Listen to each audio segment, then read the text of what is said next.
Indonesia dikatakan dengan rumah kebijaksanaan atau House of Wisdom selesai dibangun.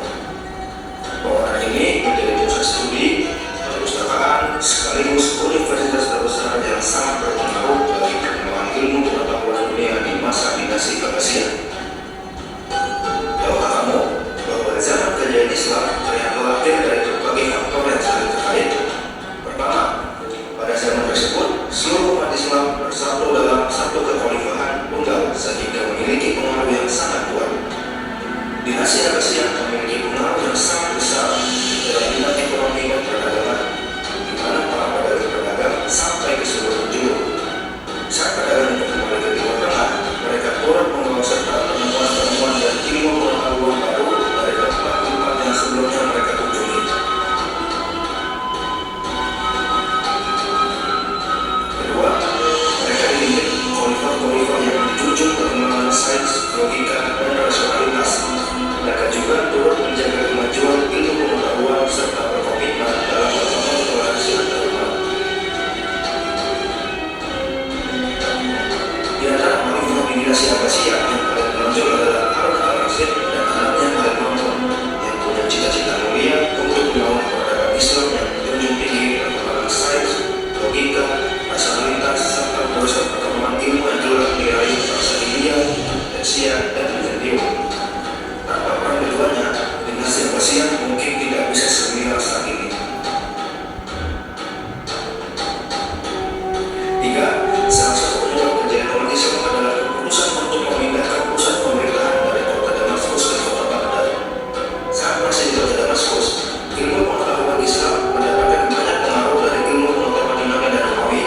Setelah pindah ke kota Baghdad, ilmu pengetahuan Islam memperoleh babakan lain seperti ilmu pengetahuan Persia, India, hingga Tiongkok.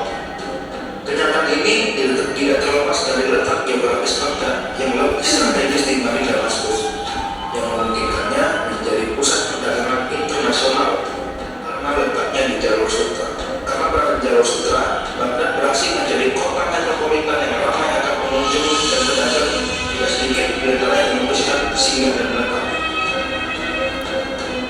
Aktivis ekonomi dan perdagangan seperti perdagangan komoditas madu, perhiasan, sutra, kaca, emas, benih gajah, dan lain-lain menjadikan kota Baghdad menjadi salah satu kota terkaya di dunia pada masa tersebut.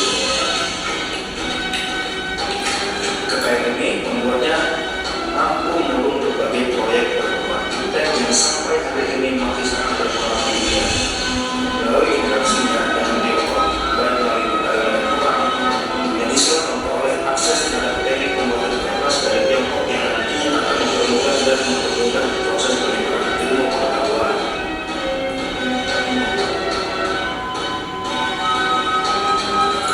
Berkembangnya Baghdad otoritas dan mempromosikan sebagai pusat perdagangan menjadi daya tarik tersendiri bagi para pelancong, termasuk kaum cendekiawan. Hal ini turut mempengaruhi munculnya para ilmuwan jenius dari dunia Islam yang nantinya akan melahirkan berbagai macam karya yang sampai sekarang masih kita gunakan. Ilmuwan ini antara adalah Ibnu Sina, seorang polimer jenius dari Uzbekistan, yang namanya menjadi terkenal karena mendalami berbagai ilmu pengetahuan, baik filsafat, astronomi, kedokteran, dan lain-lain. Salah satu karyanya yang terkenal adalah di bidang kedokteran yang berjudul Al-Qanun Al-Tib atau The Canon of Medicine. Karya ini sangat berpengaruh dan menjadi salah satu buku terpenting bagi mahasiswa kedokteran di penjuru Eropa, khususnya di abad pertengahan hingga abad ke-18. Tidak mengherankan jika di dunia medis, Ibnu Sina sering dianggap bapak pengobatan modern awal bersama ilmuwan lainnya seperti Hippocrates dari Yunani. Ibnu Sina memang merupakan ilmuwan yang sangat hebat, namun selain dia masih banyak ilmuwan-ilmuwan hebat lainnya dari dinasti Abbasiyah. Mungkin hanya ini yang bisa saya sampaikan. Kurang lebihnya saya mohon maaf. Wassalamualaikum warahmatullahi wabarakatuh. Pokoknya doa saya riwayatnya fleksibel boleh. Jadi itu tadi adalah pelajaran kita ya, mengulas kembali tentang dinasti Agasia. Nah, anak-anak, di mana letak suatu kota yang penghuninya atau masyarakatnya itu saling mendukung ya satu sama lain, maka akan memunculkan banyak sekali ilmuwan-ilmuwan di sana. Berbeda dengan kita di Indonesia ya.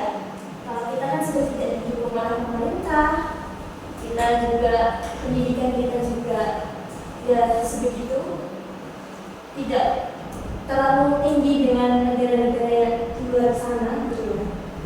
Karena lingkungan kita kan tidak mendukung gitu. Sekolah kita kan juga kurang mendukung gitu. Nah, sehingga yang bersekolah sampai kuliah itu sedikit, ya bisa dilihat ya, yang bersekolah sampai jenjang mahasiswa itu sangat sedikit sekali. Bahkan mungkin rata-rata sekarang anak itu sudah malas untuk lanjut ke jenjang SMA. Mereka lebih memilih bekerja dan sebagainya. Karena dari lingkungannya sudah tidak mendukung untuk kerja, untuk sekedar mencari uang. Nah, dari video tadi mungkin ada yang ingin ditanyakan.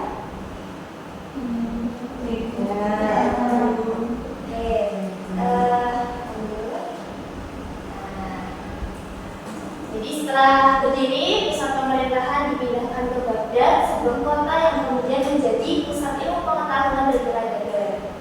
Dipimpin oleh siapa tadi? Harun al-Rashid. Betul. Nah, lanjut.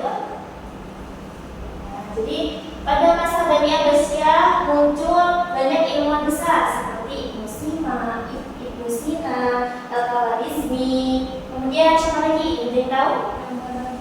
Al-Farabi, terus? Al-Haisam, terus siapa lagi? Ada yang tahu?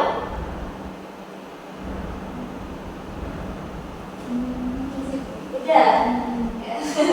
Oke. Jadi kemajuan dalam ilmu pengetahuan tidak hanya memberikan manfaat bagi dunia Islam, tapi juga menjadi jembatan penting bagi bangsa Eropa dalam memasuki masa kebangkitan pengetahuan yang dikenal sebagai Renaissance. Sebelumnya, anak-anak ada yang ingin ditanyakan dari penjelasan ibu tadi? Cukup. Oke. Nah, jadi materi yang sebelumnya sudah kita ulas, materi yang kemarin sudah kita ulas.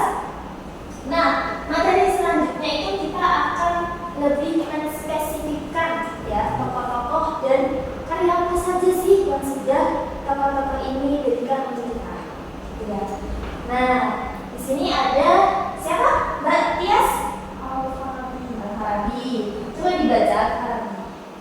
Apabila Aristoteles dikenal sebagai guru pertama, maka Al-Farabi dijuluki sebagai guru kedua dan bapak logika Islam. Sepanjang hidupnya, Al-Farabi menulis lebih dari 100 buku berbahasa Arab dalam bidang filsafat, sains kedokteran, musik, dan lain-lain.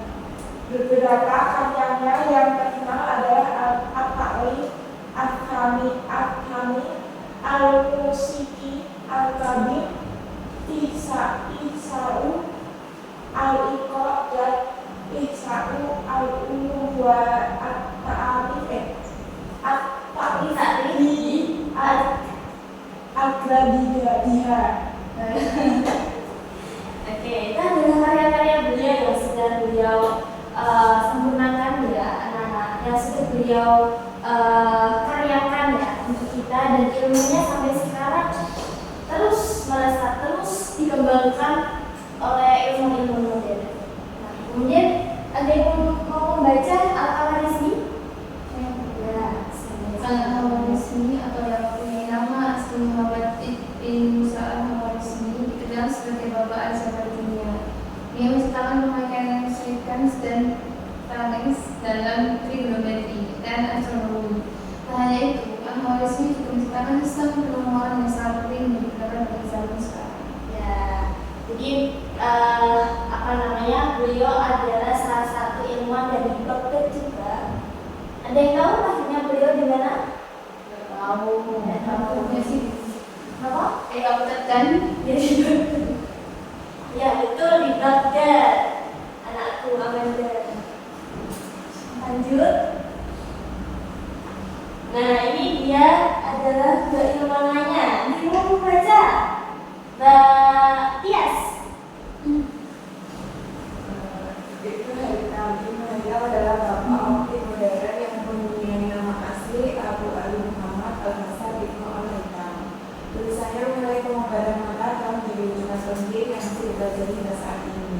Ibnu Haytham banyak melakukan penelitian mengenai cahaya dan telah memberi ilham kepada ahli sains barat seperti Robert Lancome dan Kepler dalam menciptakan mikroskop serta teleskop.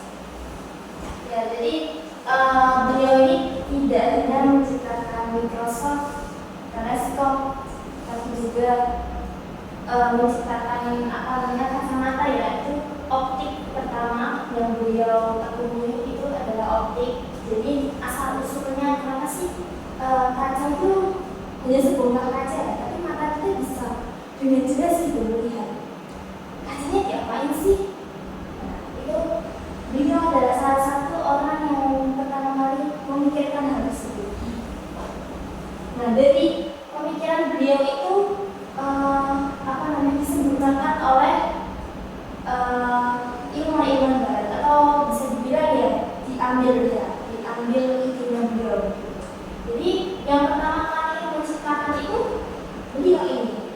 Nah, kemudian ada yang mau membaca Imam Al-Ghazali. Mbak Gita.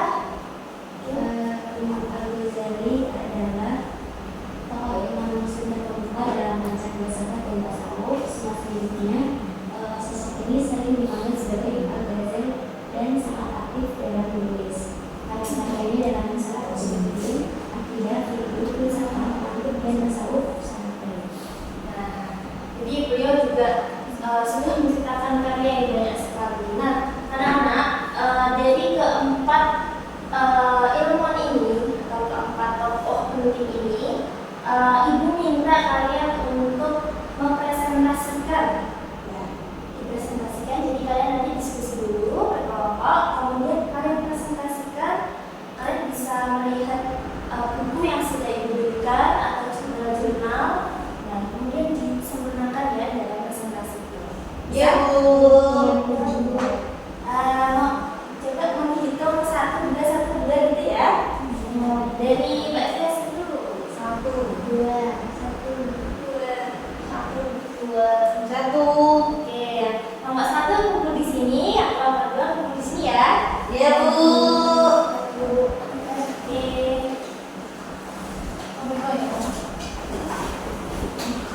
Kursinya bisa diangkat.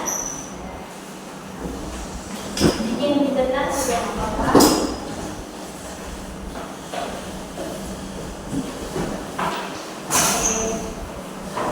Ini ada 2 kertas. Nanti anak-anak menulis di sini ya. Dan ini ada gambar dari ilmuwan tadi.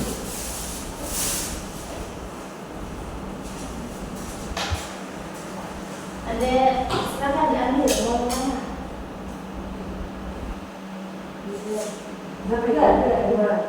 Oke, jadi setiap kelompok beda materi ya. 2 ini ya. Ini katanya.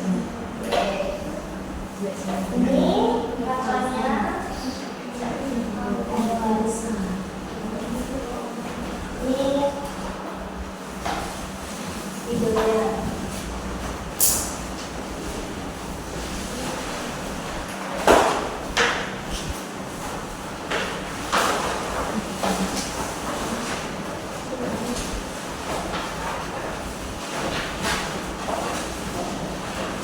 Bisa disempurnakan dari buku yang tadi Ibu berikan. Ya, Bu.